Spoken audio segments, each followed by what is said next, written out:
ආනේ ඔයාලා එනකම්මයි අපි බලන් හිටියේ. එන්න ඇතුළට. මේ මෙන්න ඔයාගේ ඔෆිස් එකේ යාළුවා ඇවිල්ලා. එන්නනේ ඇතුළට. මචං පාර හොයාගන්න අමාරු නෑනේ.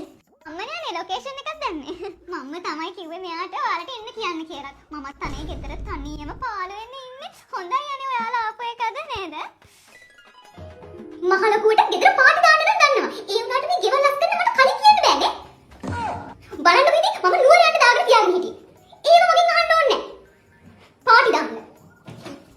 මේ බල්බ් වල දූවිලි ඊළඟට ඒක පිහන්න.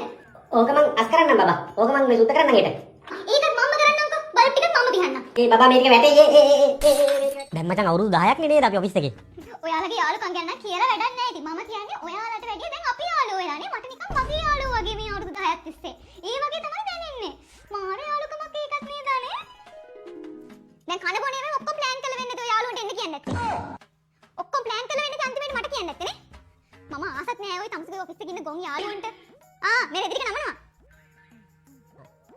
වොෂ්රූම් මචං පොඩ ඉන්න. මේ අනේ මේ අපිට කෙවල්වත් මුකුත් අස් කරගන්න බැරි වුණා නේ මේ හදිස්සියේ. ඉන්න මම පෙන්නන්න මුකුත් අස්පස් කරලා නෑ හැබැයි ඔන්න යන්. ඔය කොහෙද යන්නේ? වොෂ්රූම් එකට යන්නේ. වොෂ්රූම් එකට යන්නේ චුට්ටක්. මම දැන් හීදුවා විතරයි ඔයාට මේ වොෂ්රූම් එකට යන්න ඕනේ. මොකටද දැන් වොෂ්රූම් යන්නේ? චූබරයි චුට්ටක්. චූබරයි. දැන් ඔයාට චූබරයි. මේක යන්න එපා. මේක දැන් මේ හීදුවා විතරයි. යන්න එළියට. ගේට්ටුවෙන් එළියට යන්න. යන්න. හරි මචං හරි. අනේ වෙලාව යනවා දැනුනේවත් නෑ නේද අනේ.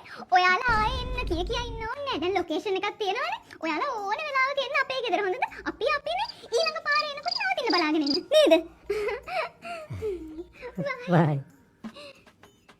ගියා නේද? දැන් ඉතින් අර යකානටුව මම මේක යස් කරන්න. දැන් මද